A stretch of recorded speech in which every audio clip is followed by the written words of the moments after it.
DR news కు స్వాగతం. Reporter ఎం దుర్గారావు. తూర్పుగోదావరి జిల్లా అనపర్తి 26 కేసుల్లో నిందితులు అరెస్ట్. తూర్పుగోదావరి జిల్లా అనపర్తి నియోజకవర్గం బిక్కవోలు పోలీస్ స్టేషన్లో 26 కేసుల్లో సంబంధమున్న 4 నిందితులను అరెస్టు చేసి సుమారు 42 లక్షలు సొమ్మును రికవరీ చేశారు. బిక్కవోలు మండలం బలభద్రపురం గ్రామంలో వరుసగా 3 దొంగతనాలు జరిగాయని ఫిర్యాదు రావడంతో సిఐ సుమంత్ విచారణ చేపట్టారు. ఇప్పటి వరకు పలు ప్రాంతాల్లో 26 కేసుల్లో నిందితులని గుర్తించి ఇప్పటి వరకు ఏ పోలీసులకు చిక్కలేదని బిక్కవోలు పోలీసులు, సిఐ, డీఎస్పీ, ఎస్పీ ఆదేశాలతో దర్యాప్తు చేసి పట్టుకున్నామని డీఎస్పీ భవ్య కిషోర్ తెలిపారు.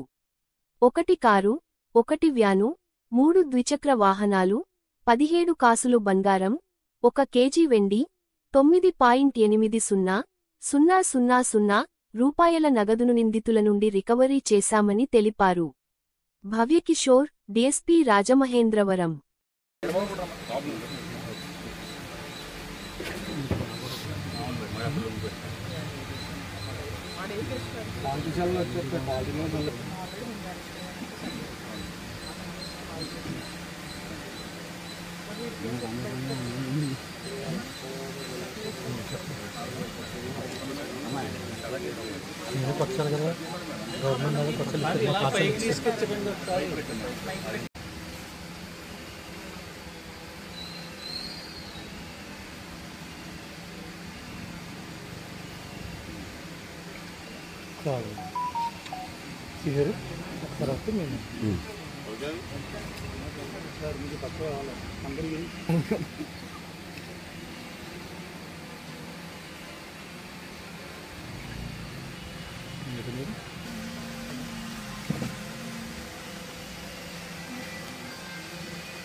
మొన్న జనవరి నెలలో 9వ తారీఖున మనకు తెలుసు బిక్కవోలు బలభద్రపురంలో ఒక గ్యాస్ కట్టర్ షాప్ లో గ్యాస్ కట్టర్ మరియు గ్యాస్ సిలిండర్స్ దొంగలించి అదే మండలంలో ఒక అక్షయ జ్యువెలరీ షాప్ అనే గోల్డ్ షాప్ ని అటెంప్ట్ చేశారు అండ్ ఒక ఏటీఎం కూడా అటెంప్ట్ చేశారు. సో మనం ఆ విషయంగా 3 ఎఫ్ఐఆర్స్ రిజిస్టర్ చేయడం జరిగిందండి బిక్కవోలు పోలీస్ స్టేషన్ లో. సో ఈ రోజు ఆ 3 కేసులకి సంబంధించిన ముద్దాయిల్ని మనం అరెస్ట్ చేయడం జరిగింది. సో కేసు వివరాల్లోకి వెళ్తే ముద్దాయిల వివరాలు వచ్చి 4 ముద్దాయిలండి మనకి ఈ కేసులో.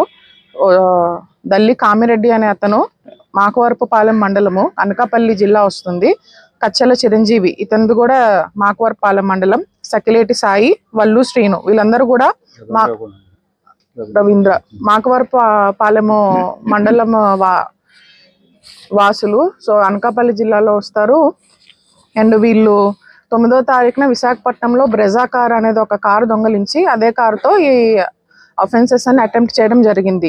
సో అప్పటి నుంచి కూడా మనము సీసీ కెమెరా ఫుటేజ్ పరిశీలించి రకరకాల టెక్నికల్ ఎవిడెన్సెస్ పరిశీలించి అనపర్తి సిఐ గారు, ఎస్ఐ గారు, బిక్కవోలు ఎస్ఐ గారు వాళ్ళ సిబ్బంది వీళ్ళని పట్టుకోవడం జరిగింది. దీంట్లో 4 ముద్దాయిల్లో 2 ముద్దాయిల్ని మనం ముందే అరెస్ట్ చేశామండి. కచ్చల చిరంజీవి అండ్ సకిలేటి సాయిని కూడా అరెస్ట్ చేశాము. మిగిలిన 2 ముద్దాయిలు కామిరెడ్డి అండ్ వల్లు శ్రీనుని ఈరోజు రిమాండ్కి పంపించడం జరుగుతుంది.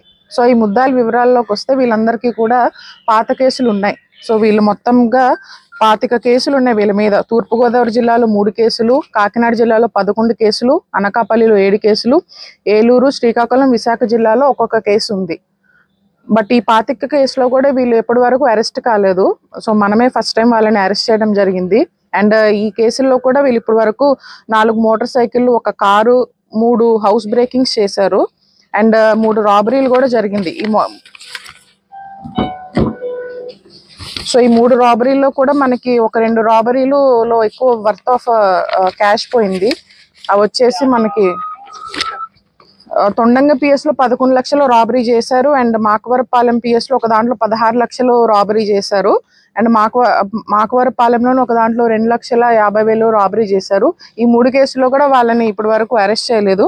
సో మనం పట్టుకోవడం వల్ల వీళ్ళందరినీ ఇప్పుడు మనం ఏదైతే పోయిన ప్రాపర్టీ ఉందో అది మనం రికవర్ చేయడం జరిగింది. సో మన ముద్దాయిల దగ్గర నుంచి 71 grams gold, 1 KG silver, cash వచ్చి 9,80,000 క్యాష్ రికవర్ చేసాము. Motor cycles worth 1,80,000 3 motor cycles recover చేయడం జరిగిందండి. ఒక కార్ బ్రెజా కార్ ఏదైతే మనకు అఫెన్స్లో యూజ్ చేశారు ఆ కారు రికవర్ చేసాము 10 lakhs వర్త్. అండ్ ఒక అశోక్ లైలాండ్ వ్యాన్, ఇది వాళ్ళ వ్యాన్. ఈ వ్యాన్ యూజ్ చేసి కూడా మనకి గ్యాస్ గోడౌన్లో, క్యాజునట్ గోడౌన్లో కూడా గ్యాస్ సిలిండర్స్ అనేవి దొంగతనం చేయడానికి వీళ్ళు యూజ్ చేస్తూ ఉన్నారు. అండ్ ఈ ఏదైతే దొంగతనం చేసిన క్యాష్ను దీంతో పాటు వీళ్ళు ఒక హౌస్ ప్లాట్ కూడా పర్చేజ్ చేయడం జరిగింది. 15 లక్షలు విలువ గల ఒక హౌస్ ప్లాట్ కూడా పర్చేజ్ చేశారు. And other gas cutter implements ఇవన్నీ కూడా మనము వీళ్ళ దగ్గర నుంచి రికవర్ చేయడం జరిగింది.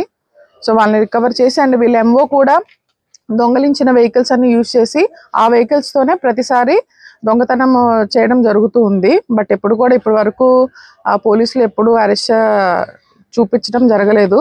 సో డిఎస్పీ ఈస్ట్ మేడం గారు, అనపర్తి సిఐ గారు అండ్ బుక్కేవాల్ ఎస్ఐ గారు అండ్ వాళ్ళ సర్కిల్ స్టాఫ్ అందరూ కూడా చాలా కష్టపడి ఎస్పీ గారి ఇన్స్ట్రక్షన్స్ మేరకు వీళ్ళని పట్టుకోవడం జరిగింది. అండ్ మనం టోటల్గా ఈ కేసెస్లో 42 lakh వర్త్ ప్రాపర్టీ రికవర్ చేయడం జరిగిందండి. సో ఈ రోజు మనకి మిగిలిన 2 ముద్దాయిల్ని కూడా అరెస్ట్ చేసి ఈ రోజు రిమాండ్కి పంపించడం జరుగుతుంది. ఎస్పీ గారు కూడా స్టాఫ్ అందరినీ కూడా వాళ్ళని అభినందించారు. వాళ్ళందరికీ కూడా రివార్డ్స్ చేయడం జరుగుతుందండి. ప్రాపర్టీ అఫెన్సెస్ అన్నిటికీ కూడా ఎస్పీ గారి ఇన్స్ట్రక్షన్స్ మేరకు మనము ఆటోస్ తిప్పి అవేర్నెస్ కూడా క్రియేట్ చేస్తున్నాం. ఇప్పుడే ఇంటి నుండి బయటికి వెళ్తుంటే పోలీసుకి సమాచారం ఇవ్వమని చెప్పి LHMS అని మనమే కెమెరా పెడతాం. పోలీస్ వాళ్ళు వెళ్ళి లాక్డ్ హౌస్ మానిటరింగ్ సిస్టమ్ అని ఉంటుందండి. మీరు ఇన్ఫార్మ్ చేస్తే మా వాళ్ళ కెమెరా పెడతారు. సో ఏదైనా చిన్న అలర్ట్ వచ్చినా, ఎవరైనా హౌస్ బ్రేక్ చేయడానికి ట్రై చేసినా వెంటనే మాకు కంట్రోల్ రూమ్కి అలర్ట్ వెళ్తుంది. అండ్ మనం కూడా అందరినీ సీసీ కెమెరాస్ పెట్టుకోమని కూడా ముందు నుంచి చెప్తూ ఉన్నాము. ఎందుకంటే అట్లీస్ట్ ఆ డిటరెన్స్ ఎఫెక్ట్ ఉంటుంది. దొంగలు ఎవరైనా అటెంప్ట్ చేయాలని అనుకున్నా కూడా కెమెరాలు ఎక్కడ పడతామన్న ఉద్దేశంతో అటెంప్ట్ చేయకుండా ఉంటారు. సో ఇంటికి ఎవరైనా ఊరు వెళ్ళే వాళ్ళు దయచేసి అండ్ సమ్మర్ హాలిడేస్ వస్తున్నాయి కాబట్టి ఇంట్లో విలువైన వస్తువులు పెట్టుకోకూడదని కూడా మేము కోరుకుంటున్నాము. వెళ్లే ముందు చుట్టుపక్కల బయట పక్కనింటి వాళ్ళకి చెప్పి వెళ్ళడము, దగ్గరలో పోలీస్ స్టేషన్ వాళ్ళకి ఇన్ఫార్మ్ చేసి వెళ్ళడము, లేదా ఇంటి బయట లైట్ వేసుకొని వెళ్ళడము. సో అంటే ఏదైనా లాక్ చేసుకొని ఉన్న ముందు కట్టెన్ వేసుకొని పెట్టడము. సో ఖచ్చితంగా రెక్కీ చేస్తూ ఉంటారు. సో కొన్ని జాగ్రత్తలు తీసుకుంటూ ఉంటే ప్రజలు కూడా మనం ఇటువంటి అఫెన్సెస్ అన్ని కూడా మనం ప్రివెంట్ చేస్తూ ఉండొచ్చు.